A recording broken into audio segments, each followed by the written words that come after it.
तर आज मी इथे साडीपासून वन पीस शिवणार होते आणि तो पण कळीचा शिवणार होते। तर मी 8 कळीचा म्हणजे आहे ना तो वन पीस शिवणार होते आणि कशी डिझाईन शिवलेली आहे ते नक्की पुढे जाऊन बघा आणि खूप सुंदर झालाय, तुम्हाला नक्की आवडेल आणि म्हणजे कमेंटमध्ये सांगा की कसा झालाय।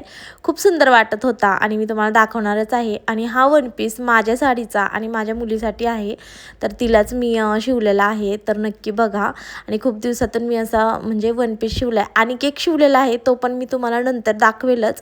आणि हा म्हणजे माझ्या मुलीसाठी आहे, खूप सुंदर झालाय, तुम्ही बघा आणि आवडतोय का नक्की कमेंटमध्ये सांगा।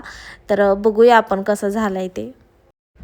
तर थोडंसं मोठा शिवलाय मी, म्हणजे आतून ना जास्त मार्जिंग वगैरे ठेवलेलं आहे आणि हा बोटनेक शिवलेला आहे, मागून गळा वगैरे काही काढलेला नाही आहे मी, तिला नको होता त्याच्यामुळे। आणि अशी डिझाईन शिवलेली आहे, पुढून असं थोडंसं कुर्तीसारखं वाटतं आणि तो घेर वगैरे बघा खूप सुंदर झाला आहे, एका साडीमध्ये एवढं छान झालेलं आहे।